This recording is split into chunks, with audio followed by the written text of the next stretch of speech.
हाँ जी, good morning सभी को, गुड मॉर्निंग। ठीक है, ऑल इज वेल्स। आवाज़ है वो सही से आ रही है तो चलो अच्छी बात है, करते हैं शुरू। फिर हम पढ़ रहे हैं 3D ज्योमेट्री, जिसके अंदर स्फीयर के बारे में पढ़ रहे थे। एक क्लास हमारी हो चुकी है जिसमें हमने देखा था कि गोला क्या होता है, यानी उसकी डेफिनेशन और उसकी विभिन्न रूपों में समीकरण देखे थे, equation of sphere in various form. तो मुझे लगता है कि वो बेसिक सा टॉपिक है, आसान सी चीज़ें हैं, सभी साथियों को समझ में आ गई होंगी।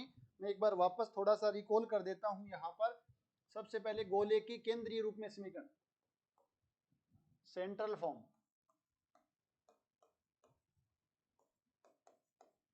यानी केंद्रीय रूप में गोले की जो समीकरण है वो आपके पास क्या होती है। अगर केंद्र ए बी सी है और रेडियस आर है, देन एक्स माइनस ए का whole square plus Y minus B का whole square plus Z minus C का होल स्क्वायर बराबर आर स्क्वायर। ये एक ऐसे गोले को निरूपित करती है जिसका केंद्र ए बी सी है तथा रेडियस आर है। अगर आपके पास केंद्र 0 0 0 यानी ओरिजिन हो जाए और रेडियस आर हो जाए तो आपके पास जो गोले की समीकरण है वो आएगी x square plus Y square plus Z square बराबर आर स्क्वायर, जिसको हम सिंपलेस्ट फॉर्म भी बोलते हैं और स्टैंडर्ड फॉर्म भी बोलते हैं। तो ये आपके पास गोले की सबसे सिंपल फॉर्म है, वो ये होगी। उसके बाद आपने देखा था जनरल फॉर्म, यानी कि व्यापक रूप। तो जब हम इसको सोल्व करते हैं तो हमें व्यापक रूप मिलता है, उसकी समीकरण थी x square plus Y square plus Z square plus 2ux plus 2vy plus 2wz plus d बराबर 0 प्लस डी बराबर 0। और जब आप देखते हो इस गोले की जो रेडियस है और जो सेंटर है तो क्या मिलेगा। अगर आपको इसका केंद्र निकालना है तो एक्स वाई जेड के जो भी गुणांक हैं, जो भी कोफिशिएंट हैं, उनको हाफ करना है और माइनस का साइन लगा देना है। तो जैसे ही आप इसका सेंटर निकालोगे सी, तो आपके पास minus U minus V minus W. और अगर आपको रेडियस निकालनी है तो जो सेंटर के कोऑर्डिनेट हैं उनका स्क्वायर करके ऐड करना है और कांस्टेंट टर्म घटाने के बाद अंडर रूट ले लेना है, यानी u square plus we square plus W square, constant term minus करना है डी और अंडर रूट ले लेना है। तो ये इस गोले की केंद्र और रेडियस होगा। यहां तक किसी को कोई समस्या नहीं है। और उसके बाद हमने देखा था कि एक्स वाई जेड में कोई भी द्विघात समीकरण है वो एक गोले को निरूपित तभी करती है जब आपके पास एक्स वाई और जेड के गुणांक क्या होने चाहिए, इकाई होनी चाहिए। उनके गुणांक आपके पास क्या होने चाहिए, इकाई होना चाहिए। और उसके बाद x y y z z x, उनके जो आपके पास टर्म हैं वो नहीं होने चाहिए, हमें बोल उनके गुणांक है वो 0 होनी चाहिए। इकाई भी बोल सकते हैं और समान भी बोल सकते हैं, की बात है x square y square z square के गुणांक है वो सेम होने चाहिए, और सेम है तो भाग दे करके हम उनको इकाई बना सकते हैं। तो ये आपको ध्यान रखना है। उसके बाद आपने देखी थी व्यास रूप, डायमेट्रिक फॉर्म। यहाँ पर आपके पास अगर किसी गोले के कोई भी व्यास है, उसके सिरे के या बोलूं उनके जो एंड पॉइंट है व्यास के, उनके निर्देशांक आपके पास गिवन है और मान लेते हैं उनके व्यास x1 y1 z1 x2 y2 z2 हैं, तो उस गोले की समीकरण है वो x minus x1 x minus x2 plus y minus y1 y minus y2 plus z minus z1 और z माइनस z2 बराबर 0 होगा। ये आपको ध्यान रखना है। और नेक्स्ट आपके पास था 4 पॉइंट फॉर्म। 4 पॉइंट फॉर्म में आपको क्या करना है, जो आपके पास जनरल इक्वेशन है गोले की समीकरण वो लिखनी है, और जो भी आपके पास 4 बिंदु दिए गए हैं उनको सेटिस्फाई करवाना है। तो आपके पास 4 इक्वेशन होगी और उनकी हेल्प से u v w d इन चारों का मान निकाल लेना है। तो आपके पास 4 पॉइंट फॉर्म है वो आ जाएगी। और नेक्स्ट आपके पास देखा था हमने concentric equation of concentric sphere, equation of concentric sphere, यानी कि सकेंद्रीय गोलों की समीकरण। तो क्या करना है, उसमें आपको सिर्फ और सिर्फ कांस्टेंट टर्म है वो चेंज होगा, उसको लेमड़ा बना लेना है। और अगर लेमड़ा की वैल्यू कोई एक्स्ट्रा कंडीशन गिवन है तो वहां से हमें फाइंड आउट कर सकते हैं। तो ये लास्ट क्लास में हमने देखा था, तो उम्मीद है आपको छोटी सी चीजें हैं सबको समझ आ गई होंगी। और उसके बाद हमने देखा था कुछ होमवर्क दिया था, भी सभी को होमवर्क करना है। कुछ साथियों ने किया है, ग्रुप में भेजा है, बहुत ही बढ़िया है। जो करेंगे तो उन्हीं को फायदा भी होगा उस चीज का। बट फिर भी मैंने कुछ क्वेश्चन हैं जो आसान आसान थे वो छोड़ दिए थे। कुछ क्वेश्चन ऐसे हैं जो एक बार मेरे जैसे कुछ साथी जो टाइम पे होमवर्क नहीं करते हैं, तो उनके लिए यहाँ पर हम वापस समझ लेते हैं। मेन चीज क्या बने, कंसेप्ट समझना है भाई। यहाँ पर जो डाटा है वो चेंज हो भी सकता है, बट अगर हमने कंसेप्ट समझ लिया है तो चीजें हैं वो थोड़ी सी हमारे लिए आसान हो जाएंगी। सबसे पहले एक चीज जिसके ऊपर हमने 4-5 क्वेश्चन देखे थे कि 4 बिंदु आपके पास गिवन है, कौन कौन से, ओरिजन 0 0 0, बिंदु ए है A 0 0, बिंदु बी आपके पास 0 B 0 और बिंदु सी आपके पास है 0 0 C। ये 4 बिंदुओं को बताने के तरीके हैं वो विभिन्न विभिन्न हो सकते हैं। ये एक ऐसा समतल है जो निर्देशीय अक्षों को A B C लंबाई के अंतःखंड काटता है, तब ओरिजन और इन 3 बिंदुओं से गुजरने वाला उसका स्फीयर का समीकरण। कल हमने देखे थे 3-4 इस टाइप से। तो कोई भी फॉर्म में पूछे, अगर इन 4 बिंदुओं से गुजरने वाले गोले का समीकरण आपको चाहिए तो वो ध्यान रखना है क्या होगा, x square plus Y square plus Z square minus A X minus B Y minus C Z बराबर 0। ये आपको याद रखनी है, बहुत बार पूछी जाएगी। अगर इसका सेंटर पूछा जाता है तो आपको ध्यान रखना है a/2 b/2 c/2। अगर आपसे इसकी रेडियस पूछी जाती है आर, तो वो ध्यान रखना है A square plus B square plus C square by 4 का अंडर रूट, a/2 का होल स्क्वायर b/2 का होल स्क्वायर। तो इस प्रकार आप ध्यान रख सकते हो 1/2 under root A square plus B square plus C square. ये आपको इसकी रेडियस है वो ध्यान में रखनी है भाई, क्योंकि डी यहाँ पर क्या है आपके पास 0 है। तो ये आपको ध्यान रखना है, बार बार और भी काम आएंगे, और लास्ट क्लास में भी हमने देखा था। तो अब हम देखते हैं क्वेश्चन क्या पूछा गया है। A plane passes through a fix point A B C. एक समतल है जो एक निश्चित बिंदु ए बी सी से गुजरता है and cuts the axis in A B C. Axis पे ए बी सी पे अंतःखंड काटता है। Then the locus of centre of a sphere O A B C. क्या बताना है, जो सेंटर है किसका, स्फीयर ओ ए बी सी का, उसका आपको बिंदु पथ बताना है। तो आपके पास ये आपके पास कोई भी, यहां पर आपके पास x y और z कोई समतल है जो ए बी सी से गुजरता और इंटरसेप्ट काटता है एक्स वाई जेड एक्सिस पे। तो मान लेते हैं कोई समतल एक्स एक्सिस वाई एक्सिस और जेड एक्सिस पे जो अंतःखंड काटता है वो ए पर अल्फा 0 0, बी यहाँ 0 बीटा 0 और यहाँ पर आपके पास 0 0 गामा 0 0 गामा। तो इन 3 बिंदुओं को मिलाने वाला समतल का समीकरण आप जानते हो क्या हो जाएगा, x अपॉन में अल्फा प्लस वाई अपॉन में बीटा प्लस जेड अपॉन में गामा बराबर 1। ये बोला एक्सों पे अंतःखंड काटता है, इसने ये नहीं बोला ए बी सी लंबाई के काटता है, इसने एक्सों पे अंतःखंड काटता है। तो हम मान लेते हैं अल्फा अंतःखंड एक्स एक्सिस पे है, बीटा अंतःखंड वाई एक्सिस पे है और गामा अंतःखंड वो जेड एक्सिस पे है। तो उस केस में जो समतल की समीकरण है वो आपके पास ये हो जाएगी। आप सभी जानते हो, ये हम समतल में अच्छे से कर चुके हैं। अब ये क्या बोल रहा है कि समतल एक है, जो भी समतल है ये फिक्स बिंदु ए बी सी से गुजरता है। क्योंकि समतल 1 ए बी सी से, सॉरी समतल 1 है वो कहां से गुजरता है, एक बिंदु है फिक्स बिंदु ए बी सी से गुजरता है। अगर इस बिंदु से गुजरता है तो हम बोल सकते हैं इसको संतुष्ट करेगा, यानी ए अपॉन में अल्फा बी अपॉन में बीटा प्लस सी अपॉन में गामा बराबर 1 हो जाएगा। भी कोई भी समतल किसी बिंदु से या कोई भी करो किसी बिंदु से गुजरता है तो उसको संतुष्ट करेगा ही करेगा। तो आपके पास समीकरण नंबर 2 आ गई है। अब क्या पूछा, आपसे पूछा है then locus of centre of sphere O A B C. पहले हम स्फीयर देखते हैं ओ ए बी सी कौन सा होगा, तो गोले ओ ए बी सी की समीकरण अभी अभी लिखी थी, जहां पर 4 बिंदुओं से गुजरने वाले गोले की समीकरण क्या होगी वे, X square plus Y square plus Z square. यहाँ पर ध्यान रखना, वापस ए बी सी नहीं लेने हैं, जो अंतःखंड है वो लेने हैं। तो आ जाएगा माइनस का अल्फा एक्स माइनस का बीटा वाई माइनस का गामा जेड बराबर 0। सॉरी, यहाँ पर आपके पास सी नहीं आएगा, ये गामा जेड आएगा। गामा जेड बराबर 0 आ जाएगा।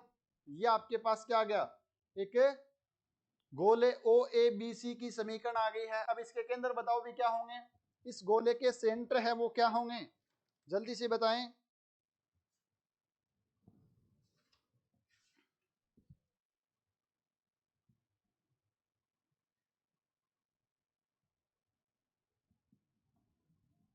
गोले के सेंटर क्या होंगे बताओ। क्या करना है आपको, इस गोले का केंद्र आपके पास सी में लिखता हूं, केंद्र केंद्र आपके पास आ जाएंगे अल्फा बाई 2 बीटा बाई 2 और gamma by 2। Alpha by 2 beta by 2 और गामा बाई 2 आपके पास इस गोले के केंद्र आ जाएंगे। हमें इसका बिंदु पथ निकालना है, नहीं सॉरी, ये गोले का केंद्र है, ठीक है। हमें क्या पूछा, locus of centre of sphere. तो मान लेते हैं ये तो गोले केंद्र है, हम मान लेते हैं कि इस गोले के केंद्र है वो क्या है, यू वी डब्ल्यू है। क्या आपके पास यू वी डब्ल्यू उस गोले के केंद्र हम मान लेते हैं। माना गोले के केंद्र, गोले का केंद्र आपके पास क्या है, यू वी डब्ल्यू है। तो हमें क्या करना है, हमें बताना है भाई क्या करना है, इसका बिंदु पथ निकालना है, यानी यू वी को रिप्लेस कर देंगे लास्ट में हम एक्स वाई जेड से। अतः है अगर गोले का केंद्र ये है तो हम यहां से बोल सकते हैं, चलो आगे लिख लेते हैं, यहां से हम बोल सकते हैं अतः है u का मान है आपके पास अल्फा बाई 2, v का मान आपके पास बीटा बाई 2 और जो w का मान है वो आपके पास गामा बाई 2। यही तो होगा आपके पास। अगर हम मानते हैं कि वो बिंदु क्या है आपके पास के अंदर u v w है, तो यहां से हम लिख सकते हैं आपके पास अल्फा का मान 2u, बीटा का मान 2v और गामा का मान आपको लिखना है 2w। तो हमें यू वी डब्ल्यू में एक रिलेशन स्थापित करना है और लास्ट में हम क्या करेंगे, यू वी डब्ल्यू की जगह एक्स वाई जेड रिप्लेस कर देंगे, तो आपके पास उस केंद्र का क्या मिल जाएगा, बिंदु पथ मिल जाएगा। यही तो करते थे हम। अगर आपने 2D ज्योमेट्री में सबसे पहले लोकस पढ़ा है, तो किसी बिंदु का लोकस निकालना तो उस बिंदु के निर्देशांक हमने 2D में क्या लेते थे, एच के लेते थे। फिर जो भी कंडीशंस गिवन है उनकी हेल्प से हम एच और के में एक रिलेशन स्थापित करते थे, उसमें कोई वेरिएबल नहीं आना चाहिए। उसके लास्ट में हम क्या करते थे, एच की जगह एक्स रिप्लेस करते थे और वाई की जगह सॉरी के की जगह वाई रिप्लेस करते थे। ये सेम काम हमें यहाँ करना है। तो हमने माना केंद्र का जो आपके पास है कोऑर्डिनेट वो यू वी डब्ल्यू माना है। अब हमें यू वी डब्ल्यू में क्या करना है, रिलेशन स्थापित करना है। तो हम देखते हैं कि यहाँ से आपके पास अल्फा बीटा गामा का मान निकाल लिया है, और अगर अल्फा बीटा का मान गामा का मान समीकरण 2 में रख देते हैं, तो यहाँ पर आपके पास कोई भी चर राशि नहीं आएगी और आपके पास क्या होगा, यू वी डब्ल्यू में एक रिलेशन भी स्थापित हो जाएगा। तो समीकरण 2 में अल्फा बीटा गामा का मान रखने पर, समीकरण 2 में अल्फा बीटा गामा का मान रखने पर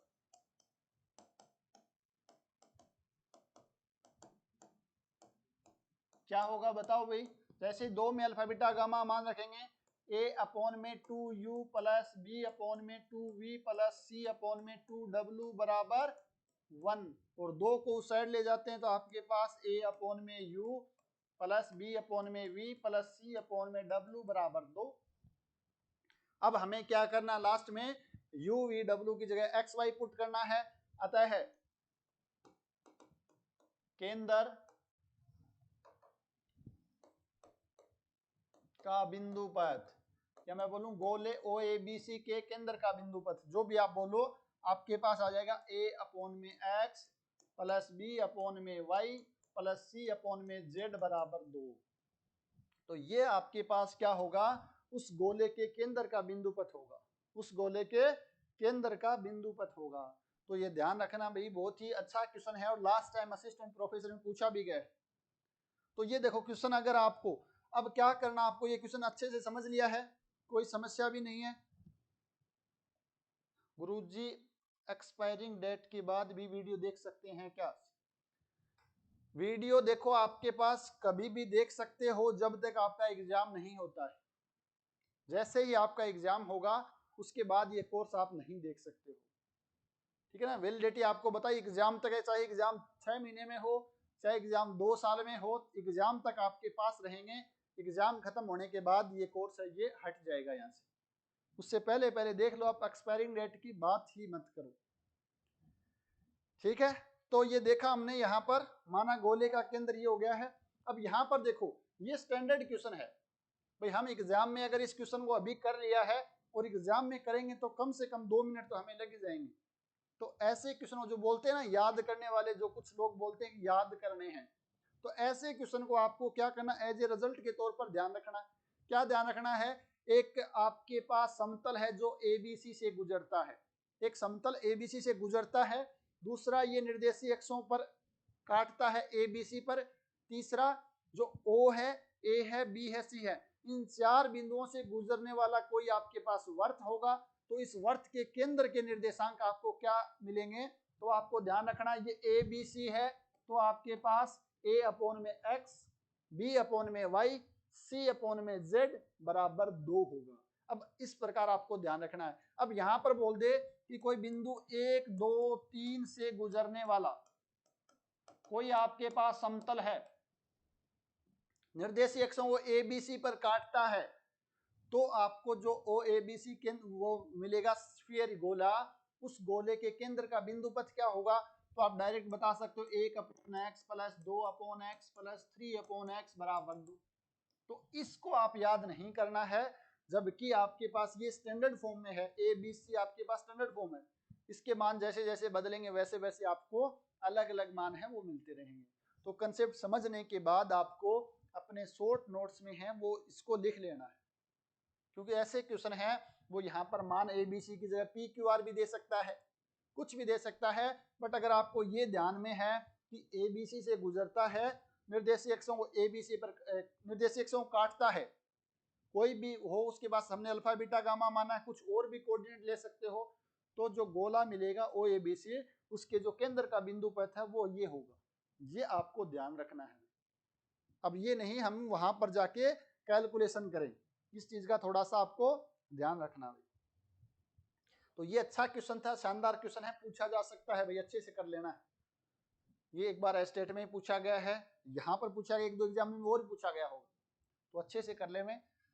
नेक्स्ट क्वेश्चन देखो क्या पूछा गया है। एक स्फीयर है जो रेडियस के का है और pass through origin and meet the axis in A B C.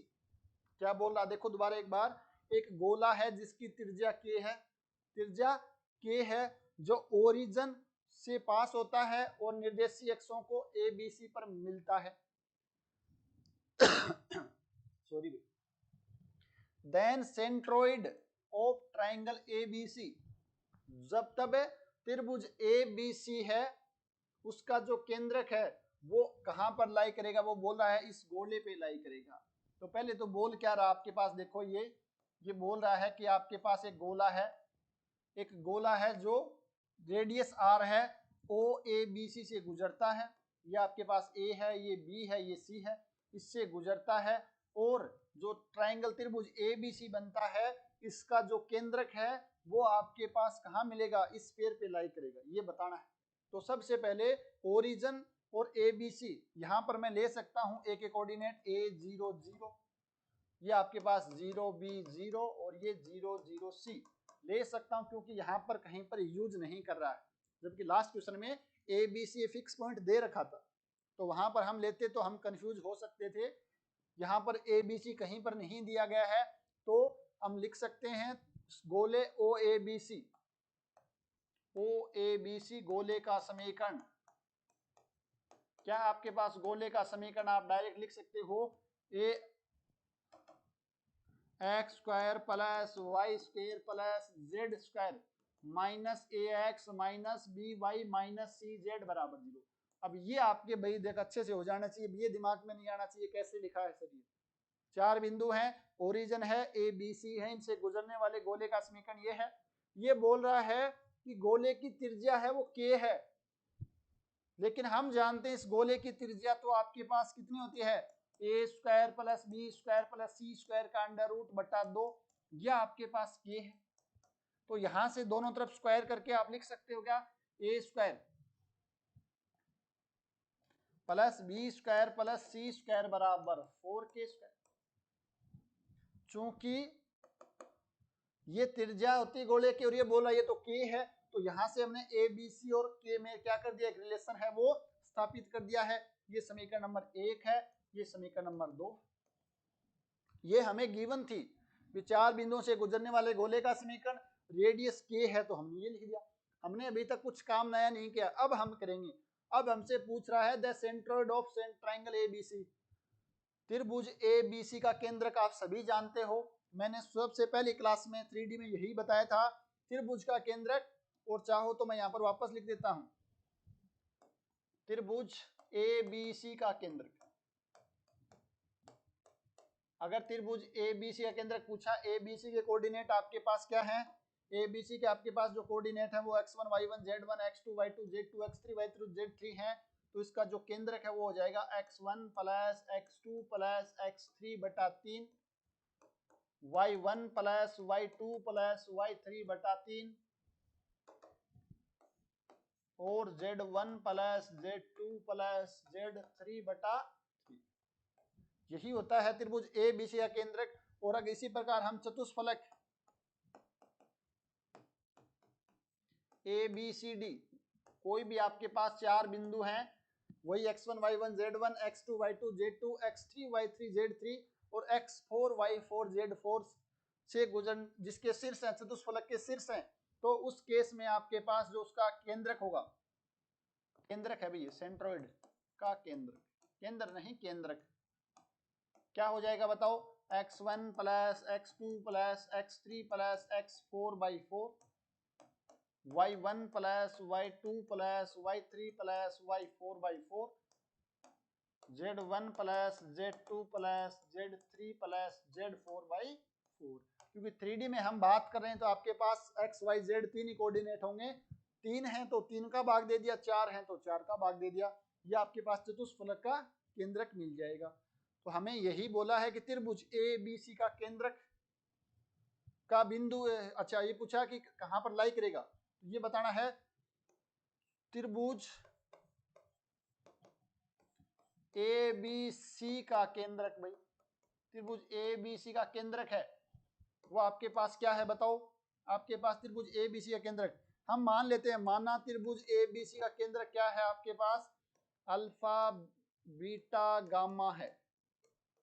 Alpha beta gamma क्या है, इसका केंद्रक है। अतः हम बोल सकते हैं क्या भाई, अल्फा का मान है वो तो आपके पास a/3 आएगा, बीटा का मान b/3 आएगा और गामा का मान c/3 आएगा। क्यों, क्योंकि यहाँ का इसका केंद्र का x कोऑर्डिनेट क्या आएगा, x coordinate a0 0 a plus 0/3 a/3, beta का मान b/3, गामा का मान c/3। तो यहां से हम ए बी सी का मान निकाल सकते हैं। दिस इंप्लाइज a बराबर 3 अल्फा, b बराबर 3 बीटा और c बराबर 3 गामा। यह आपके पास यहां से मान आ जाएगा, a बराबर 3 अल्फा, b बराबर 3 बीटा और c बराबर 3 गामा। और a b c का मान हम यहाँ पर रख सकते हैं समीकरण 2 में।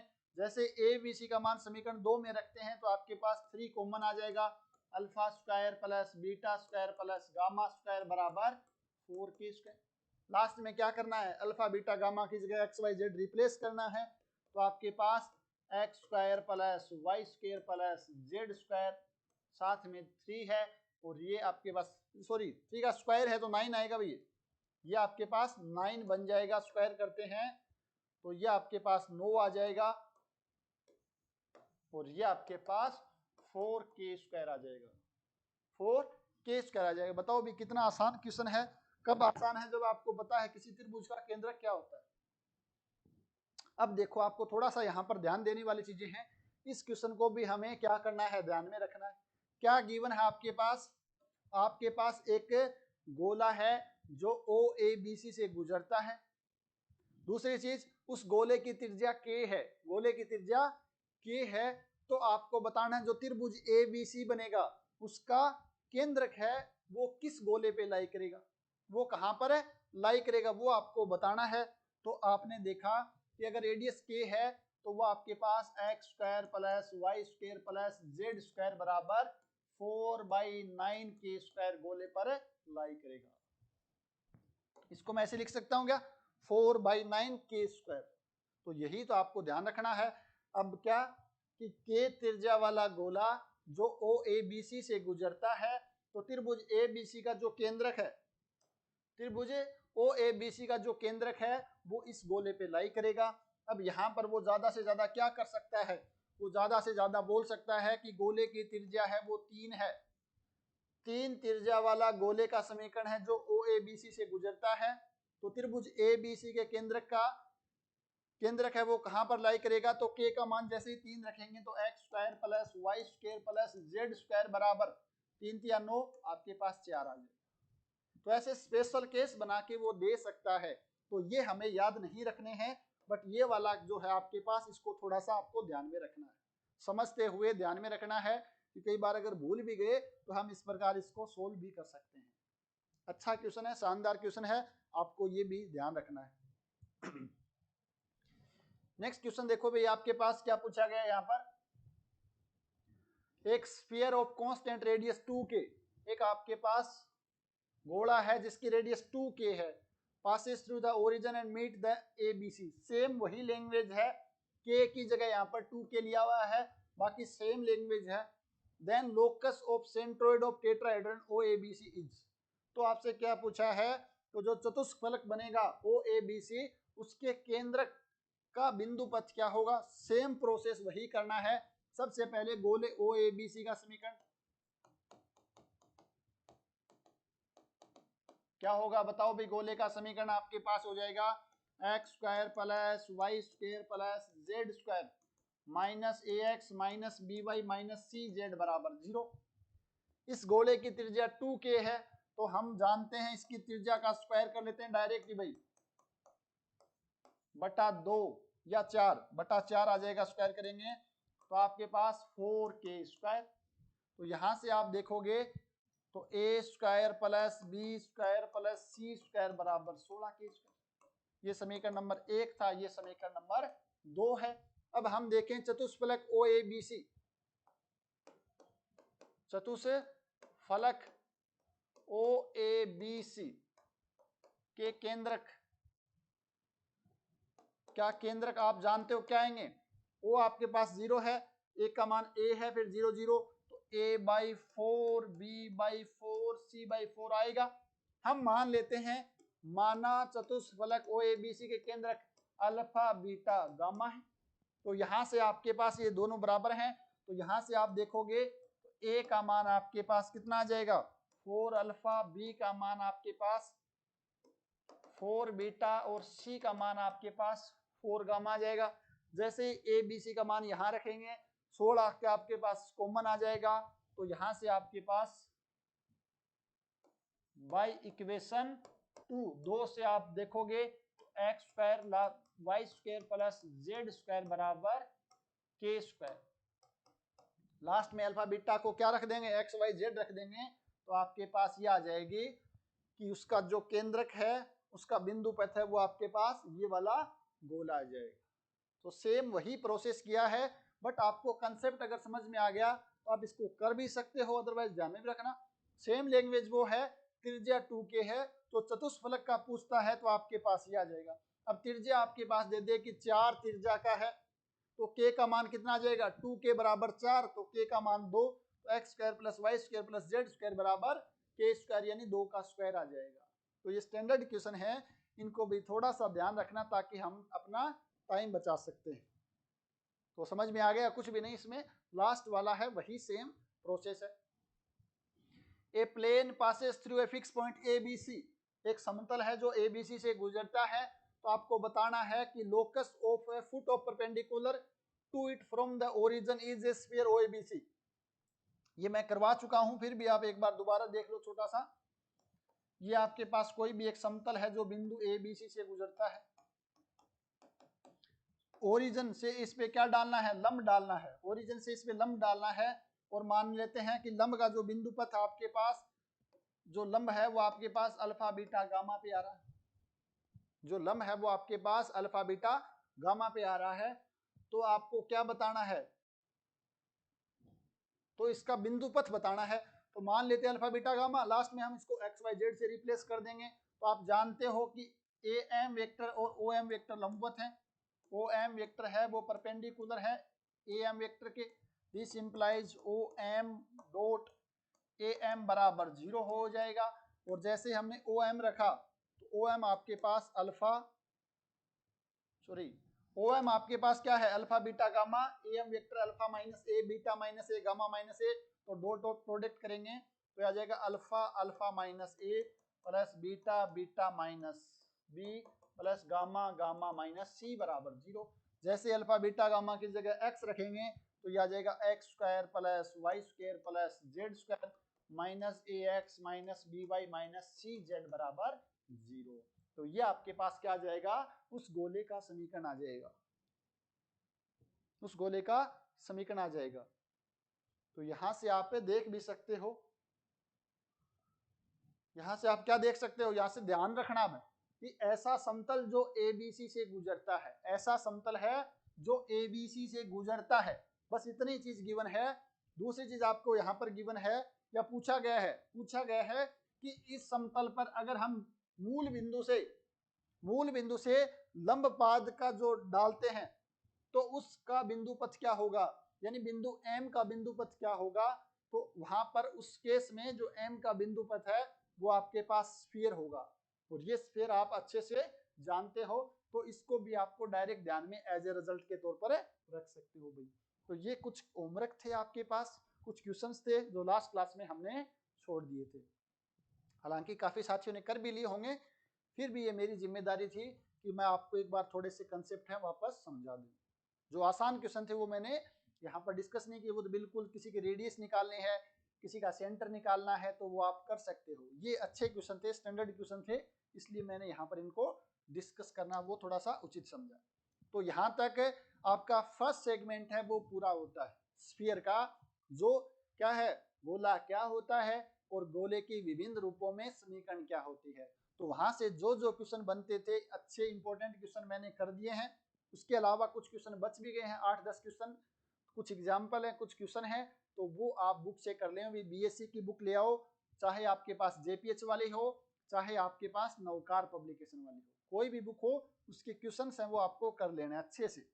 यहाँ से लास्ट टाइम मैं वापस बता रहा हूँ, 4-5 क्वेश्चन है वो सेकंड ग्रेड में पूछे गए और फर्स्ट ग्रेड में पूछे गए, इंपॉर्टेंट टॉपिक है, आपके काम आएगा, इसलिए अच्छे से कर ले भी। नेक्स्ट आपके पास टॉपिक है गोला एवं रेखा, यानी गोला और रेखा, फिर हम देखेंगे समतल और गोला। तो सबसे पहले हम देखते हैं एक गोला और एक रेखा। इससे पहले हम बात करें जो आपने देखा था वर्त के बारे में हमने क्या पढ़ा था, वर्त की समीकरण मैंने बोला था 2D में जो काम वर्त करता है 3D में वही काम आपके पास स्फीयर करेगा, गोला करेगा। तो हमने देखा था कि अगर कोई आपके पास 2D में वर्त है तो एक बिंदु अगर कोई आपके पास बार है तो इससे हम 2 टेंजेंट खींच सकते हैं। उसके बाद अगर ये बिंदु आपके पास ऊपर है तो यहां से हम क्या खींच सकते हैं, सिर्फ एक टेंजेंट खींच सकते हैं। अगर यही बिंदु अंदर चला गया है तो इससे 0 टेंजेंट खींच सकते हैं। वर्त के केस में हमने ये देखा था, वर्त के केस में हमने ये देखा था। तो यहां पर अगर हम देखें तो अगर आपके पास 3D में कोई गोला है, 3D में अगर कोई गोला है तो उस केस में हम क्या कर सकते हैं, 3D में अगर कुछ गोला है तो उस गोले पर अगर हम किसी बाह्य बिंदु से क्या खींचें, स्पर्श रेखाएं खींचें, तो कितनी खींच सकते हैं बताओ एक बार आप मुझे बताओ। अगर आपके पास एक गोला है 3D में, एक आपके पास बिंदु है, इस बिंदु से आप गोले पे कितनी स्पर्श रेखाएं खींच सकते हो, और फिर ये बिंदु अगर आपके पास यहाँ पर की बजाय ऊपर आ जाता है तो उस केस में आप कितनी स्पर्श रेखाएं खींच सकते हो, मुझे एक बार ये बता दें जल्दी से, ताकि चीजें आपको समझ आ रही हैं या नहीं। तब तक मैं लिख लेता हूं गोले का समीकरण और रेखा का समीकरण।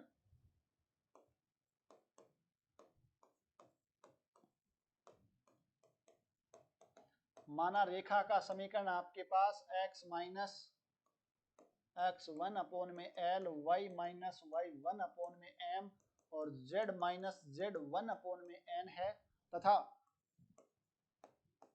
जो गोले की समीकरण है, जो मैं इसको जनरल फॉर्म में लिखता हूं, आपके पास X square plus Y square plus Z square plus 2ux plus 2vy plus 2wz plus d बराबर 0 है। यहाँ पर एक चीज का ध्यान रखना है, ये l m n है, ये आपके पास दिक् कोजय नहीं, यहाँ पर दिक् अनुपात ही है, दिक् अनुपात ही है, ये इस चीज का थोड़ा सा ध्यान रखना है। यहाँ पर l m n है, वो कोई भी दिक् अनुपात है। अक्ष न अगर बोले अनंत, बाकी कुछ लोग बोल नहीं रहे हैं, इसका मतलब उनको पता नहीं है, यही समझा जाए क्या? बिल्कुल, एक बिंदु है, उस पर बाहर से किसी भी बिंदु है, कोई बाहर और एक गोला है, तो इस बिंदु से गोले पर अनंत स्पर्श रेखाएं खींच सकते हैं।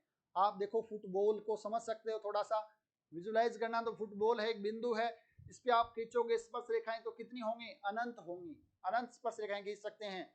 सेम एक बिंदु अगर इसके ऊपर है, तो यहाँ पर भी हम अनंत स्पर्श रेखाएं हैं वो खींच सकते हैं, अनंत स्पर्श रेखाएं हैं वो खींच सकते हैं, ध्यान रखना है। तो अगर हमें ये बताना है कि कोई रेखा, ये आपके पास कोई, ये तो मैंने कोई बिंदु के लिए किया था, अगर मैं आपसे बोलूं कि आपके पास ये कोई एक गोला है, तो अगर कोई रेखा है वो क्या कर सकती है, इसको या तो कट कर सकती है या टच कर सकती है या इसको इंटरसेक्ट ही ना करे। सेम चीजें हमने देखी थी वर्त के केस में, या तो कोई रेखा उस वर्त को टच करेगी तो वो टेंजेंट लाइन होगी, इंटरसेक्ट करेगी या उसको इंटरसेक्ट नहीं करेगी या टच नहीं करेगी। सेम हम यहाँ पर देखेंगे कि कोई रेखा है वो कब इंटरसेक्ट करेगी, कब उसको टच करेगी और कब इसको इंटरसेक्ट या टच नहीं करेगी। तो करना क्या है, आपको इस रेखा पर कोई भी एक बिंदु आपको मान लेना है आपकी मर्जी से। रेखा एक पर व्यापक बिंदु के निर्देशांक, रेखा एक पर व्यापक बिंदु के निर्देशांक आपके पास क्या होंगे?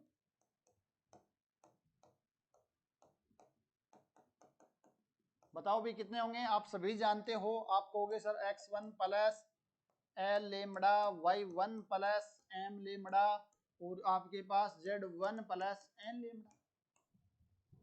ये बिंदु आपके पास कोई जनरल बिंदु है सरल रेखा एक पर। अब क्या करना है, इस बिंदु को हम यहाँ पर रखते हैं x y z की जगह, इस बिंदु को हम कहाँ रखते हैं, ये इस बिंदु को नाम मैं m दे देता हूं। m का मान, ये समीकरण नंबर 1 है, समीकरण नंबर 2 है, ये 0 है। समीकरण मान समीकरण 2 में रखने पर, जैसे ही आप m का मान समीकरण 2 में रखोगे x y z की जगह, तो आपके पास क्या मिलेगा, एक लेमड़ा में द्विघात समीकरण मिलेगी। क्या मिलेगी? रखने पर लेमड़ा में द्विघात समीकरण प्राप्त होगी।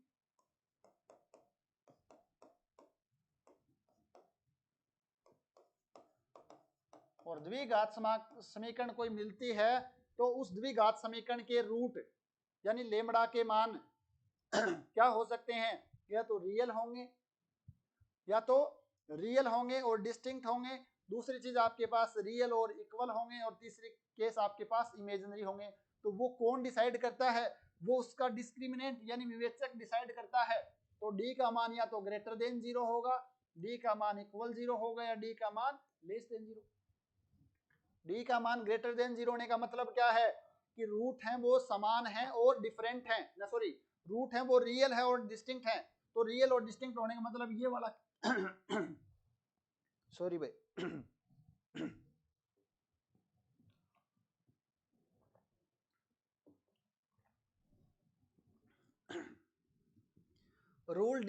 जो रूट हैं यानी मूल हैं वो डिस्टिंक्ट होने का मतलब क्या है कि ये रेखा 2 बार इस गोले को कट करेगी। अगर रूट आपके पास सेम है, b बराबर 0 है, उस केस का मतलब क्या है, उसके मूल समान होंगे, यानी ये वाला केस है कि रेखा है वो इस पे टेंजेंट लाइन होगी, स्पर्श रेखा होगी। और d का मान लेस देन 0 होने का मतलब क्या है, इसका कोई भी रूट है वो कॉमन नहीं होगा, ये मतलब रियल नहीं होगा, इमेजिनरी होंगे, इसका मतलब ये वाली रेखा होगी। तो इस केस में डी का मान लेस देन 0, डी बराबर 0 और डी ग्रेटर देन 0। तो यहां से आप बोल सकते हो डी ग्रेटर देन 0 आ रहा है, देन आपके पास प्रतिच्छेद करेगी, प्रतिच्छेद करेगी, जो रेखा है वो प्रतिच्छेद करेगी, और इस केस में आपके पास स्पर्श करेगी, स्पर्श रेखा हो जाएगी, और यहां पर आपके पास स्पर्श नहीं करेगी, स्पर्श नहीं करेगी तो वो इंटरसेक्ट भी नहीं करेगी। तो उस केस में आपको इस प्रकार चेक करना है। ये आपके पास अगर करोगे तो यहाँ पर लेंथ ही हो जाएगा, आपके पास कोई बिंदु से गुजरने वाली रेखा होगी, यहाँ से उस पर व्यापक बिंदु निकालना है, उसका मान यहाँ रखना है, यहाँ रखने के बाद सिंप्लीफाई करोगे, लेमड़ा में द्विघात समीकरण बनानी है, फिर आपको क्या करना, डी का मान निकालना है, ग्रेटर देन 0 इंटरसेक्ट करेगी इक्वल 0 तो टेंजेंट लाइन हो जाएगी, और लेस देन 0 है तो उस केस में आपको क्या करना है, वो रेखा है वो इंटरसेक्ट नहीं करेगी, टच नहीं करेगी। यहाँ से क्वेश्चन पूछे जाने की संभावना थोड़ी सी कम है, बट फिर भी आपको चीजें हैं वो थोड़ा सा ध्यान रखना है। पूछ भी ले, एक रेखा दे दे, गोला दे दे, बताओ भी ये स्पर्श रेखा होगी कि नहीं होगी, तो इसको सोल्व करके डी का मान 0 आ रहा है कि नहीं आ रहा वो आपको चेक करना है। तो ये प्रोसेस रहेगा कि एक रेखा एक गोले को कब इंटरसेक्ट करेगी, कब वो उसको टच करेगी और कब वो उसको इंटरसेक्ट नहीं करेगी। नेक्स्ट, गोले की स्पर्श रेखा। गोले की स्पर्श रेखा की परिभाषा क्या होती है, गोले को दो संपाती बिंदुओं पर काटने वाली रेखा गोले की स्पर्श रेखा कहलाती है। संपाती का मतलब क्या है, सेम ही यही है, इस बिंदु पर काटने वाली रेखा वो आपके पास क्या कहलाती है, स्पर्श रेखा कहलाती है। तो ये तो आप सभी को पता है स्पर्श रेखा गोले की। स्पर्श रेखा की लंबाई अगर हमें निकालनी है, अगर किसी बिंदु, मैं यहां से कोई बिंदु आपके पास है Px1 y1 z1, गोले का समीकरण अगर आपको पता है, ये इसका सेंटर है और ये बिंदु A पर आपके पास क्या करती है, टच करती है, तो स्पर्श रेखा की लंबाई निकालनी है PA या AP, तो वो आपको पता होनी चाहिए भी कैसे निकालते हैं। तो आप बता भी सकते हो स्पर्श रेखा की लंबाई PA का मान है वो कितना आएगा, मेरे हिसाब से ये आपके पास √S1 आना चाहिए। कैसे निकालोगे भाई, ये अगर आपके पास है, ये अगर आपके पास है तो इसका मान कितना हो जाएगा, AP² बराबर PC² माइनस, यहां से आपको ऐसे निकालोगे, ये आप निकालोगे PA का मान आ जाएगा PC² माइनस AC²। गोले का केंद्र आपके पास है, गोले का केंद्र आपके पास मिलेगा, क्या करना है, इन दो बिंदुओं के बीच की दूरी निकालनी है, इन दोनों बिंदुओं के बीच की दूरी निकालनी है। और आपसे पूछा है भाई ये बिंदु आपके पास ये रेखा है, तो इस रेखा पर आपको क्या करना है, इस रेखा पर यहाँ पर लंब पाद निकालना है, इससे इस रेखा पर लंब पाद आप निकाल सकते हो सेंटर से, तो ये दूरी आ जाएगी, ये दूरी आ गई, तो त्रिभुज कौन सा है, ये समकोण त्रिभुज। और आपको लगानी है कौन सी थ्योरम लगानी है, यहाँ पर पाइथागोरस थ्योरम लगाओगे तो PC² माइनस AC² का अंडर रूट लोगे तो आपके पास PA आ जाएगा। और S1 का मतलब क्या है, अगर आपके पास S, मैं यहाँ पर लिखूं गोले का समीकरण x² plus y² plus z² minus या plus 2ux 2vy plus 2wz plus d बराबर 0 है, तो आपके पास जो S1 है वो क्या आएगा, S1 आपके पास, मैं यहां पर ऐसे लिख देता हूं, जहां पर S1 का मतलब है जो बिंदु गिवन है उस बिंदु पर आपको क्या करनी है, वो मान रख देना है। तो S1 आपके पास x1² y1² plus z1² plus 2ux1 2vy1 plus 2wz1 plus d, यानी उस बिंदु को जैसे ही हम उस गोले के अंदर रखेंगे तो आपके पास S मिल जाएगा, √S1 आएगा। बिल्कुल सही बोल रहे हो। अक्षय नागर जी बोले जीपी का मतलब पता नहीं, मैं समझ नहीं पाया, बट ये है कि जो बिंदु है वो आपको यहाँ पर रखना है तो आपके पास S1 मिल जाएगा। तो ये आपके पास क्या आ जाएगी, स्पर्श रेखा AP की लंबाई मिल जाएगी। ठीक है, यहाँ तक कोई समस्या नहीं है। नेक्स्ट है, तो ये था हमारे पास गोला और रेखा। ज्यादा से ज्यादा क्या पूछ सकता है कि रेखा कब टच करेगी, कब इंटरसेक्ट करेगी, कब इंटरसेक्ट नहीं करेगी, या दूसरा की कोई बिंदु है उससे हम स्पर्श रेखा खींचते हैं तो आपसे पूछ सकता है उस स्पर्श रेखा की लंबाई कितनी होगी। ये दो क्वेश्चन है वो रेखा से बनते हैं। यहाँ इंपॉर्टेंट है आपके पास समतल और गोला। मैंने क्या कहा, वर्त का काम गोला करेगा, रेखा का काम समतल करेगा। तो हमने देखा था कि वर्त पर जो वर्त था उस केस में हमने देखा था कि अगर कोई रेखा टेंजेंट टच करती है तो और कब उसको नोट इंटरसेक्ट करती है, कब इंटरसेक्ट करती है, तो हमने एक चीज देखी थी वहां पर। याद रखने के लिए क्या देखा था कि अगर इसका ये सेंटर है, ये इसकी रेडियस है r और ये इससे डाला गया लंब की लंबाई p है, तो p का मान जब r से छोटा हो, p का मान r के बराबर हो, p का मान r से बड़ा हो, p यानी लंब की लंबाई r से छोटी है, इसका मतलब रेखा इंटरसेक्ट करेगी, बराबर है ये वाला केस बनेगा, यानी जो रेखा है वो उसको स्पर्श करेगी, और p का मान लंब की लंबाई रेडियस से बड़ी है तो स्पर्श नहीं करेगी। ये चीजें हमने देखी थी वर्त के केस में और रेखा के केस में। बट यहाँ पर वर्त है वो गोला बन गया है, रेखा है वो समतल बन गई है, यही है ना। तो यहाँ पर हम देखें तो आपके पास ये कोई वर्त है ना, सॉरी गोला है, और ये इसके ऊपर कोई टेंजेंट प्लेन है, ये कोई इस पे प्लेन है, तो ये क्या करेगा, या तो इस पे टच करेगा, या इसको इंटरसेक्ट करेगा, या इसको आप क्या कर सकता है, या इसको इंटरसेक्ट नहीं करेगा। सेम आपके पास ये कोई केंद्र है, सेंटर है, तो वापस सेंटर से हम इस पे क्या डालना है हमें, ये आपके पास रेडियस हो गई, इस पे लंब डालना है, ये आपके पास P है। तो यहां से हम देखें आपके पास कोई S आपके पास गोले की समीकरण है, समतल P बराबर 0 आपके पास क्या है, ये समतल है। ये कैपिटल P करो भाई, इसको कैपिटल P करो ये आपके पास, अदरवाइज वापस कंफ्यूजन हो जाएगा। अब करना क्या है, समतल आपके पास P है, गोला है जिसका सेंटर C है, रेडियस आपके पास R है, तो हम सेंटर से इस समतल पे क्या निकाल सकते हैं, लंबवत दूरी, जिसको हम बोलते हैं स्मॉल p। तो अगर लंबवत दूरी रेडियस से छोटी है, p का मान अगर आपके पास r से छोटा होगा या बराबर होगा या आपके पास बड़ा होगा। अगर लंबवत दूरी छोटी है रेडियस से, इसका मतलब क्या कर रहा है, प्लेन है वो इंटरसेक्ट कर रहा है, प्रतिच्छेदन वाला केस बनेगा, प्रतिच्छेद करेगा। अगर बराबर है, सेंटर से समतल पर डाली गई दूरी, समतल पर डाली गई दूरी क्या है आपके पास, बराबर है, तो उस केस में क्या करेगा, वो टच करेगा। d बराबर 0 के केस में भी हमेशा कोण बनाएगी, एनवलोपी कोण। हम बाद में बात करेंगे भाई कोण की, स्पर्श रेखा हमेशा कोण बनाएगी। क्या स्पर्श रेखा, देखो अगर हम डालते हैं बाहर से, अगर बिंदु बार है, ये आपके पास गोला है, तो हमेशा उस पर क्या बनाएगा, वो कोण बनाएगी, ये तो पक्का है। सभी अगर अपन स्पर्श रेखा डालेंगे तो कोण ही बनाएंगे, आप विजुलाइज भी कर सकते हैं चीजें। तो अनवलोपिक कोण क्या होता है उसके बारे में हम चर्चा करेंगे बाद में, एक बार पहले यहीं पर समझते हैं। जब P का मान R के बराबर है, P का मान R के बराबर हो जाएगा, तो उस केस में आपके पास क्या करेगा, कोण है वो आपके पास जो, सॉरी कोण कहां से आ गया बीच में, कोण वाला टॉपिक कहां से ले आए, तो उस केस में आपके पास जो समतल होगा वो स्पर्श समतल बनेगा, टेंजेंट प्लेन, ये हो जाएगा आपके पास स्पर्श समतल। और अगर आपके पास P का मान R से बड़ा है, यानी मूल बिंदु जो सेंटर से समतल पर डाली गई लंब दूरी है वो ज्यादा है रेडियस से, इसका मतलब है नोट स्पर्श या स्पर्श नहीं करेगा। ये तीन चीजें आपको ध्यान में रखना है, सिंपल है। आपको यहाँ पर तो आप निकाल सकते हो, कोई बिंदु है उसकी समतल से लंबवत दूरी निकाल सकते हो,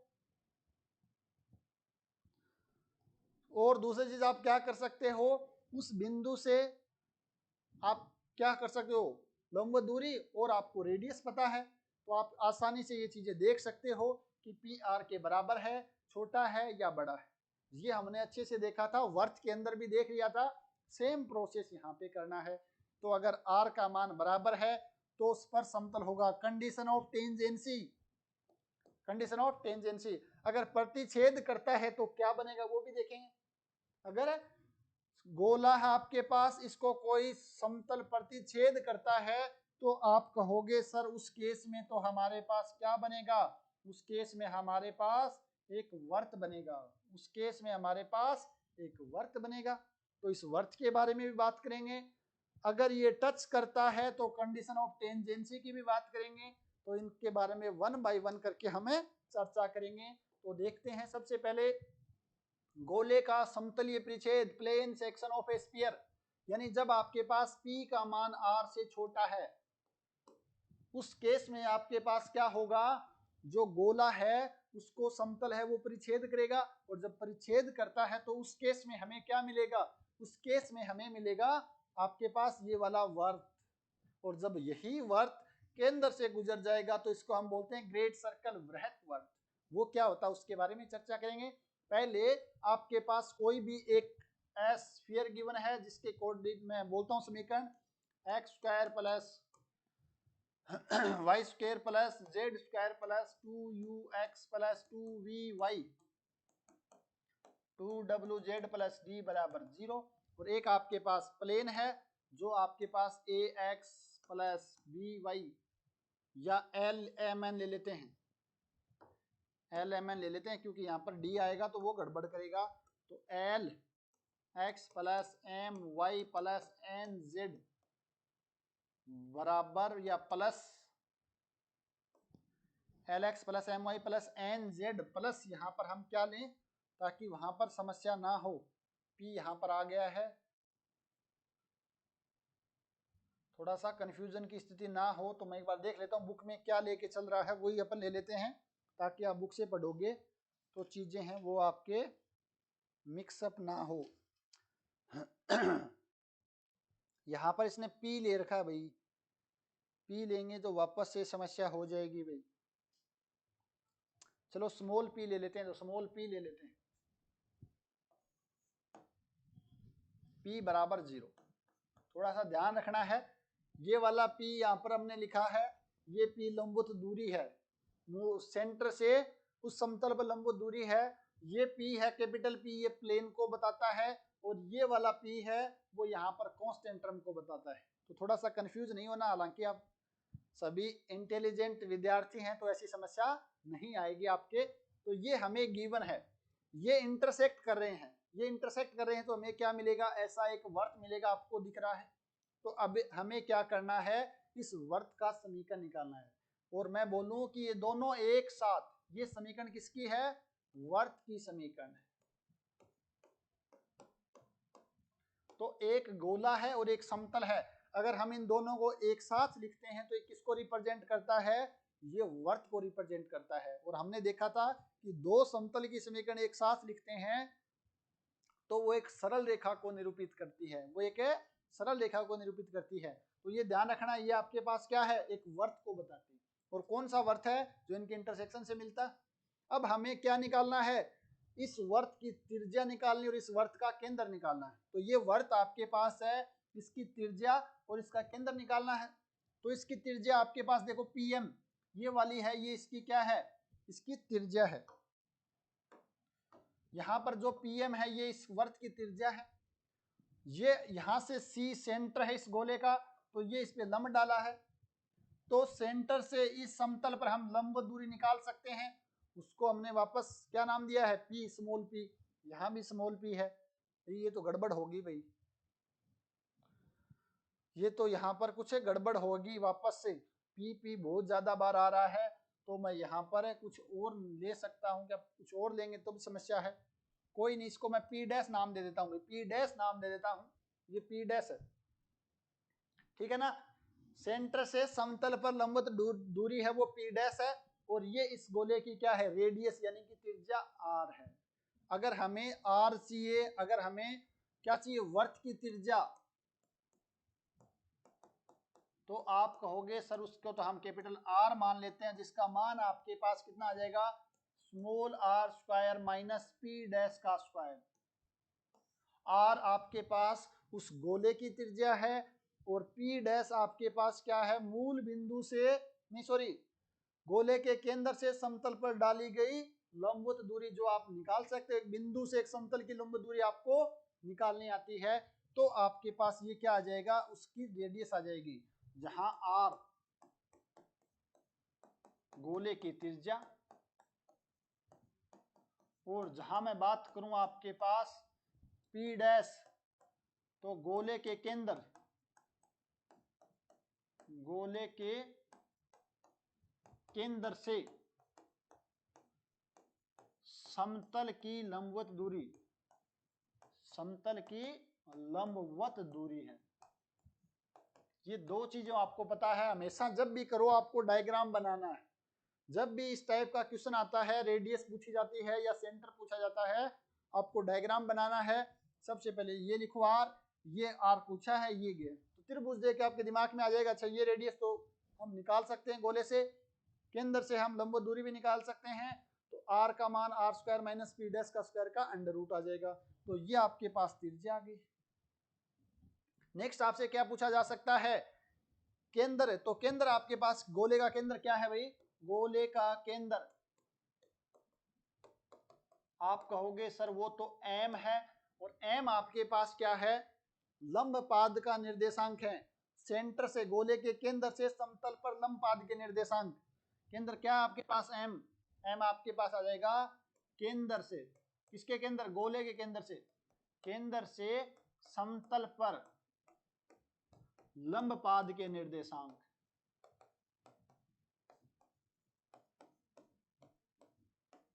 यानी मैं बोलूं foot of perpendicular from centre of sphere, गोले के केंद्र से समतल पर लंब पाद के निर्देशांक, जो हम फॉर्मूला जानते ही हैं।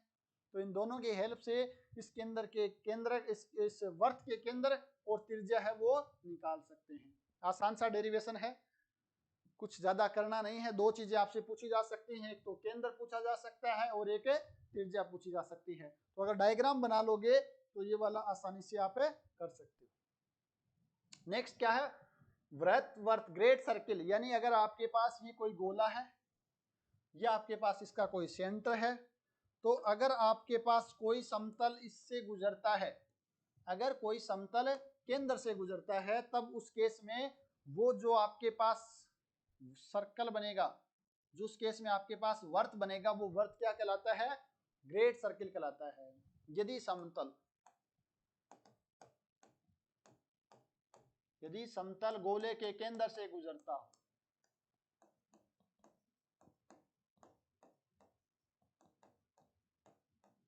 केंद्र से गुजरता है, तब प्राप्त वर्त है वो क्या कहलाता है, वृत्त वर्त कहलाता है, ग्रेट सर्कल कहलाता है। बस ये ध्यान रखना, अगर आपने डेफिनेशन अच्छे से समझ लिया है तो आप आसानी से अगर क्वेश्चन पूछा जाता तो कर सकते हो। ऐसा वर्त जब समतल गोले के केंद्र से गुजरता हो प्राप्त होता है, वो वर्त ग्रेट सर्कल कहलाता है। बस एक चीज यही ध्यान रखनी है कि ग्रेट सर्कल है वो आपका कहां से गुजरता है, सेंटर से गुजरता है। तो अगर कई बार ऐसे, एक बार एसीएफ में क्वेश्चन पूछा गया है तो आपको कुछ नहीं करना, ये कंडीशन ध्यान रखना कि वो केंद्र से गुजरता है, तो आपका क्वेश्चन है वो हो जाएगा। सर्कल का सेंटर होगा एम, तो इस केस में, अच्छा प्रियंका जी पता नहीं शायद ऐसा कहना चाह रहे हैं कि इस केस में दोनों का केंद्र है वो सेम ही होगा। इस केस में जब वर्त, आपके पास वर्त होता है, ग्रेट सर्कल होता है, उस केस में गोले का सेंटर और जो वर्त का सेंटर है वो सेम ही होगा। मैं यही समझ पा रहा हूं अगर आप ये कहना चाह रहे हो तो। और रेडियस है वो भी समान होगी, जो रेडियस है वो भी समान होगी। तो वर्त केंद्र में आपके पास जो सर्कल, जो वर्त केंद्र है उसका केंद्र और उसकी त्रिज्या है वो गोले की केंद्र और त्रिज्या के बराबर होती है। ये भी अच्छे से ध्यान रखना है, ठीक है ना। तो ये भी एक इंपॉर्टेंट चीज है यहाँ पर। नेक्स्ट आपके पास है वर्त का समीकरण, इक्वेशन ऑफ सर्कल। तो अगर आपके पास s बराबर 0 गोला है, p बराबर 0 क्या आपके पास एक समतल है, तो ये आपके पास क्या आ जाएगी, वर्त की समीकरण आ जाएगी। दोनों एक साथ किसको रिप्रेजेंट करते हैं, एक वर्त को रिप्रेजेंट करते हैं, वर्त की समीकरण। ये छोटा सा आपको ध्यान रखना है। लास्ट स्लाइड में आप, हाँ जी, लास्ट स्लाइड में एम है वो वर्त का केंद्र है भाई, गोले का केंद्र नहीं, सॉरी मैंने यहाँ पर गोले का केंद्र लिख दिया क्या, ये वर्त का केंद्र है भाई, गलती से लिखा गया, ध्यान रखने ना, सुधार कर लेना भाई। बोला मैंने आपको वर्त का केंद्र ही था, वर्त का केंद्र, बिल्कुल सही है प्रियंका जी, धन्यवाद, आपने इस मिस्टेक को ठीक कराने का काम किया है। तो वर्त है भाई, यहाँ पर गोले का केंद्र तो सी लेकर ही चल रहे हैं, ये एम, यहाँ पर एम है, ये आपके पास इस वर्त का केंद्र है, बोला वर्त ही था, बट कई बार लिखने में छोटी सी मिस्टेक हो जाती है, ठीक है ना, तो ये आपको ध्यान रखना है। नेक्स्ट, वर्त का समीकरण हो ही गया है। नेक्स्ट हम देखें स्पर्शता की शर्त, कंडीशन ऑफ टेंजेंसी। अगर आपके पास ये गोला है S x square plus Y square plus Z square plus 2ux 2vy 2wz plus d बराबर 0, और अगर आपके पास प्लेन आपके पास है l x plus m Y plus N Z plus P बराबर 0, तो आपको किसकी है, स्पर्शता की शर्त, यानी कंडीशन ऑफ टेंजेंसी, स्पर्शता की शर्त मैंने आपको बताया था, इसको पी डैश नाम ले लेते हैं, तो पी डैश बराबर आर स्पर्शता की शर्त है। रेडियस आपके पास क्या होगी गोले की, ये आपके पास गोला है, ये आपके पास समतल है, तो ये आपके पास सेंटर है, तो यहां से ये आपके पास पी डैश है, ये आपके पास रेडियस है। आप इसकी रेडियस बताओ भाई, और पी डैश सेंटर इसका minus U minus V minus W, इसकी समीकरण आपके पास L X M Y plus N Z plus P बराबर 0 है।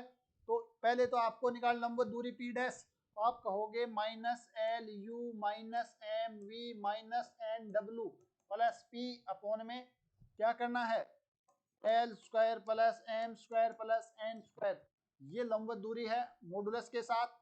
रेडियस आपके पास कितनी है भाई, रेडियस यहाँ से आप देखोगे u square plus we square plus W square minus d का अंडर रूट, ये आपके पास क्या है रेडियस है।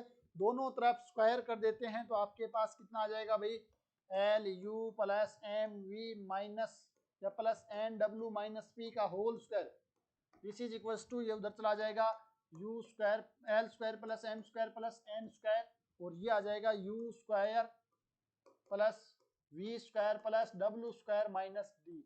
ये आपके पास क्या है, कंडीशन ऑफ टेंजेंसी है, क्या है, कंडीशन ऑफ टेंजेंसी है। तो एक बार देख के बताओ भाई, कोई डाउट है तो यहां तक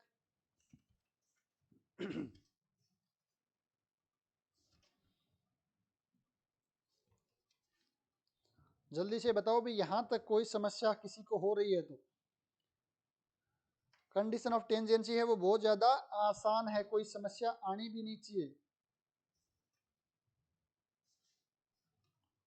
डायरेक्ट हमने लंबवत दूरी निकाली है और रेडियस निकाली, इन दोनों को बराबर ही किया है, ज्यादा कुछ किया नहीं।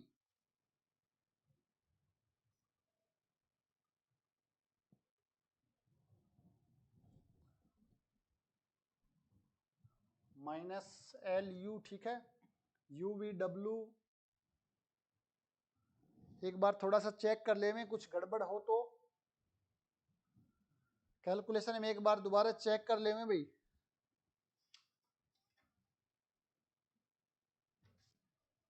कोई समस्या मुझे तो नहीं लग रही है। बुक में क्या कर रखा है, बुक में पी को उस साइड ले रखा है, बराबर पी ले रखा है, इस साइड लेंगे तो माइनस पी, यहाँ पर माइनस आ जाएगा तो ये प्लस हो जाएगा, उससे कोई फर्क नहीं पड़ता है। अपने को तो ये आना चाहिए किसी बिंदु से समतल पर लंबवत दूरी कैसे निकालते हैं, गोले की त्रिज्या कैसे निकालते हैं, दोनों को बराबर करना है, तो आपके पास कंडीशन ऑफ टेंजेंसी है वो आ जाएगी। आसान सी चीजें हैं, ज्यादा कुछ है नहीं, लेकिन ये इंपॉर्टेंट बहुत है भाई। टेंजेंट प्लेन, स्पर्श समतल का समीकरण क्या होता है, देखो स्पर्श समतल होता है कि आपके पास गोले के किसी बिंदु पर सभी स्पर्श रेखाओं का बिंदुपथ उस बिंदु पर गोले का स्पर्श समतल कहलाता है। ये आपके पास गोला है, ये कोई बिंदु है P, इस गोले पर जो बिंदु P है जिसके निर्देशांक x1 y1 और z1, तो इस गोले पे जितनी भी स्पर्श रेखाएं आप खींच सकते हो उनका सभी का जो बिंदुपथ आपके पास क्या मिलेगा, वो एक समतल मिलेगा। इन सभी स्पर्श रेखाएं वो उसी समतल में लाई करेंगी, तो समतल क्या हो जाएगा आपके पास, स्पर्श समतल गोले के किसी बिंदु पर खींची गई सभी स्पर्श रेखाओं का बिंदुपथ उस बिंदु पर गोले का क्या कहलाता है, स्पर्श समतल कहलाता है, उस बिंदु पर। तो किसी बिंदु पर अगर आपके पास आपके पास X square plus Y square plus Z square plus 2ux plus 2vy plus 2wz plus d बराबर 0, आपके पास क्या है, कोई भी एक वो है, गोला है, स्फीयर है, तब बिंदु P x1 y1 z1 पर स्पर्श समतल की हम बात करें, स्पर्श समतल का समीकरण है वो कितना होगा अभी बताओ, वो होता है आपके पास t बराबर 0। अगर हम बात करते हैं वर्त में स्पर्श रेखा की समीकरण तो वो होता है t बराबर 0, बट यहाँ पर आपको t के बारे में पता होना चाहिए। t कौन सा एक्सप्रेशन है, t जो आपके पास एक्सप्रेशन है आप कहोगे t तो सर आपके पास x x1 plus y y1 plus z z1 है plus u x plus x1 है plus v y plus y1 है plus w z plus z1 plus d बराबर 0 है।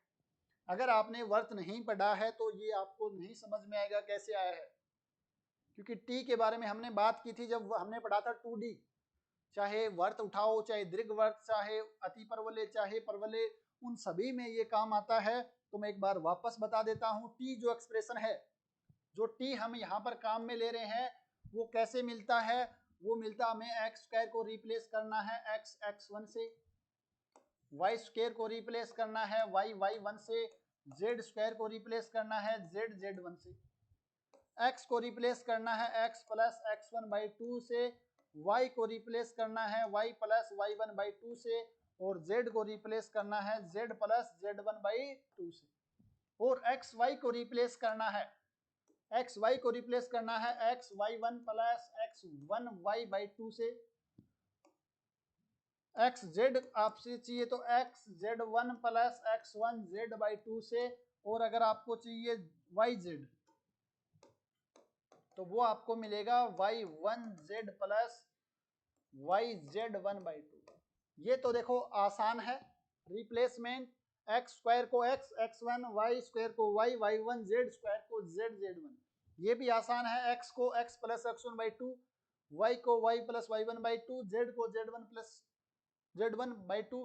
एक्स वाई को करना है तो एक बार x को एज इट इज रखेंगे, y1 प्लस x1 कर देंगे y एज इट इज बटा 2। इसी प्रकार एक बार एक को एज इट इज दूसरे की जगह 1 रखना है, y1 या x1 या z1 जो भी है, एक बार दूसरे को फिक्स रखना है, 2 का भाग देना है।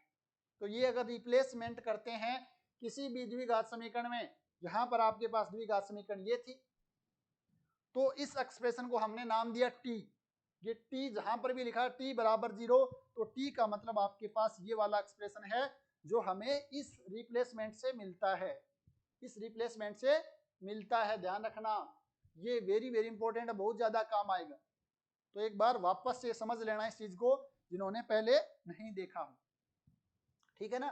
तो ये आपके पास क्या आ जाएगी, स्पर्श समतल का समीकरण पूछे किसी बिंदु पर, वो बिंदु कहाँ होना चाहिए भाई, वो बिंदु वर्त के उसके गोले के ऊपर होना चाहिए। अगर कोई बिंदु गोले के ऊपर है तो उससे गुजरने वाला स्पर्श समतल आपको चाहिए तो t बराबर 0 हो, ये ध्यान रखना है। ये नहीं बिंदु आपके पास यहाँ से है और इस बिंदु से गुजरने वाला स्पर्श समतल पूछो तो t बराबर 0 नहीं होगा, वो ध्यान रखना है, वो बिंदु है वो गोले के ऊपर है। तो ये आपके लगभग क्या थी, थ्योरी वाला पार्ट था। उसके बाद स्पर्श समतल, अच्छा स्पर्श समतल समीकरण यहाँ पर है, ये तो स्पर्श समतल होता क्या है, चलो यहाँ पर लिख लो भाई, यहाँ पर लिख लो एस आपके पास गोले की समीकरण, गोले की समीकरण आपके पास क्या है, एस बराबर 0 है, तब बिंदु P आपके पास कहाँ पर है, P आपके पास गोले पर है, P पर स्पर्श समतल की समीकरण, स्पर्श समतल की समीकरण है वो आपके पास कितनी होगी, आप कहोगे सर वो तो t बराबर 0 होगी। मोटे मोटे अक्षरों में देख लेना इसको अच्छे से, बहुत ज्यादा इंपॉर्टेंट रहेगा, ठीक है ना। स्पर्श समतल की समीकरण, ये आपका थ्योरेटिकल वाला पार्ट है वो कंप्लीट होता है। अब यहाँ से आपके पास लगभग 17-18 क्वेश्चन है वो मैंने इसी टॉपिक से आपको इंक्लूड करके दिए हैं, जो मुझे अच्छे लगे, जो कुछ पूछे गए आरपीएससी में, कुछ क्वेश्चन ऐसे हैं जो पूछे भी जा सकते हैं, तो वो क्वेश्चन का कलेक्शन है वो मैंने यहाँ पर लिखा है इस टॉपिक से रिलेटेड।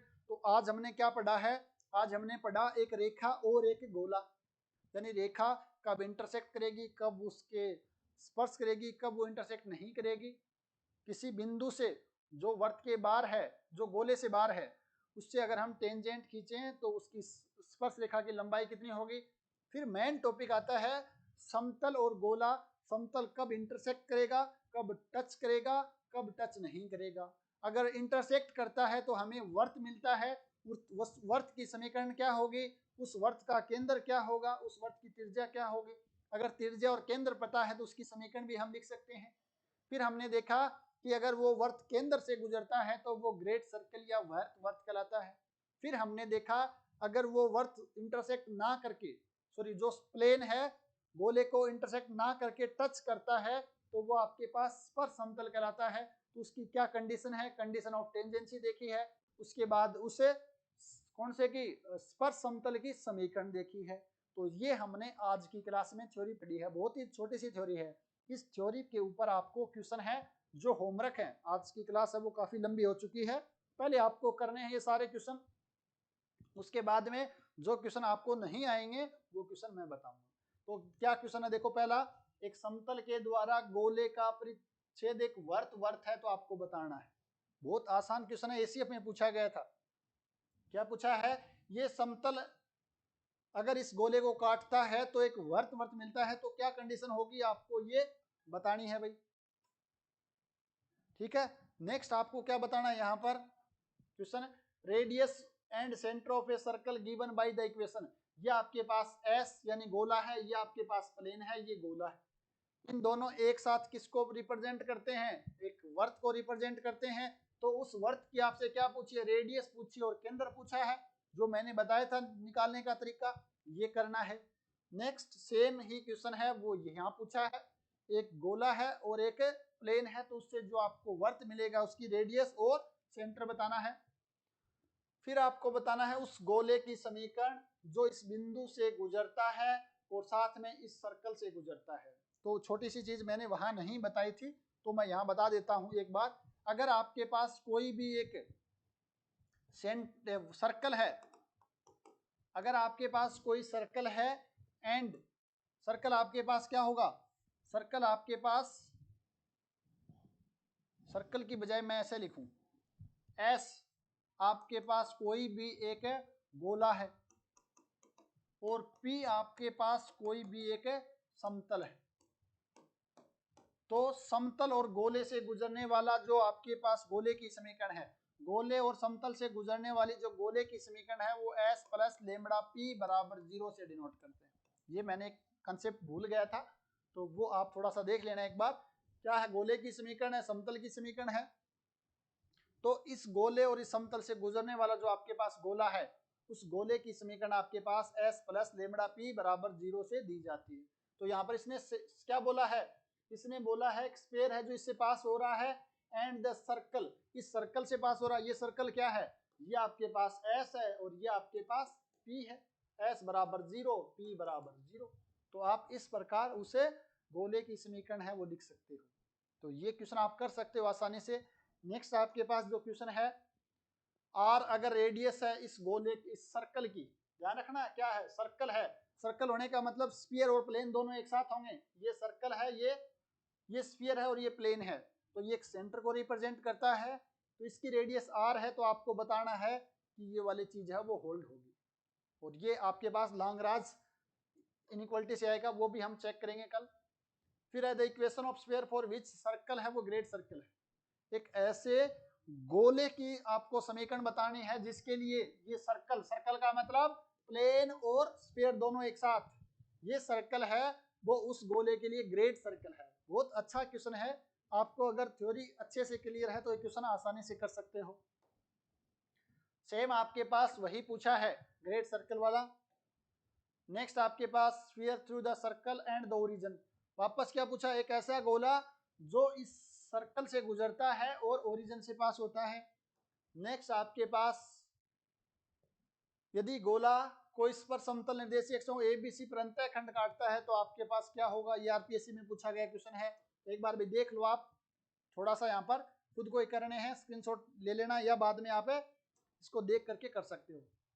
तो क्वेश्चन नंबर ऑफ क्वेश्चन ज़्यादा है तो टाइम थोड़ा सा कम है, एक बार आप देख लीजिए। शाम तक तो मैं पीडीएफ भी शायद अपलोड कर दूंगा, तो ये आपका होमवर्क रहेगा। अच्छे क्वेश्चन हैं सारे ही, एक से बढ़कर एक क्वेश्चन है। अगर आपने ईमानदारी के साथ इन क्वेश्चंस को कर लिया है, अगर ईमानदारी के साथ आपने लगभग 16-17 क्वेश्चन मैंने यहाँ पर अटैच किए हैं, ये क्वेश्चन अगर ईमानदारी से कर लिए हैं तो आपका यहाँ से क्वेश्चन आता वो गलत नहीं होगा। तो 3D वाला पार्ट इतना अच्छे से कर लेंगे अपन, 3D नहीं, अपन बीएससी और एमएससी वाला पार्ट, बीएससी और एमएससी वाले पार्ट वो थोड़ा सा कम लेंथी आता है, उसको इतना अच्छे से करेंगे वहां से कोई भी क्वेश्चन गलत नहीं होगा। एमएससी वाला पार्ट छोटा है, last time number of question भी ज्यादा थे, बीएससी वाले क्वेश्चन भी ज्यादा थे, लगभग 100 क्वेश्चन है वो यहाँ से पूछे गए थे। 100 दूनी 200 मार्क्स आप इन टॉपिक से ही ला सकते हो। 11th-12th वाला अगर हम थोड़ा बहुत भी मार्क्स लाएं तो भी हमारा काम हो जाएगा। तो ये टॉपिक अच्छे से करने हैं। लास्ट चीज एक और बता देता हूं कि how many sphere can be drawn which touching the 3 coordinate axis, 3 coordinate अक्षों को स्पर्श करने वाले कितने गोले खींचे जा सकते हैं, और 3 स्पर्श समतलों को टच करने वाले कितने गोले खींचे जा सकते हैं। यह आपका होमवर्क है, आप मुझे बताना कल की क्लास में, या आप मुझे बता सकते हो टेलीग्राम पर भी मैसेज करके। अगर आप YouTube पे देख रहे हो तो YouTube पर कमेंट करके भी बता सकते हैं कि कितने ऐसे गोले हैं जो तीनों निर्देशीय अक्षों को टच करते हो, और कितने ऐसे गोलों की संख्या होगी जो तीनों निर्देशीय समतलों को टच करते हो, ये आपको बताना है। तो टाइम ज़्यादा हो गया है, आज की क्लास थोड़ी सी लंबी जरूर हो गई है, बट जो भी है कोई बात नहीं, चीज़ें हैं वो अपने को टॉपिक समझना था। टॉपिक बहुत ही कम पढ़े हैं बट थोड़ा सा क्वेश्चन ज़्यादा कर लिए तो टाइम ज़्यादा लग गया है। तो मिलते हैं नेक्स्ट क्लास में, तब तक सभी साथियों का बहुत बहुत धन्यवाद।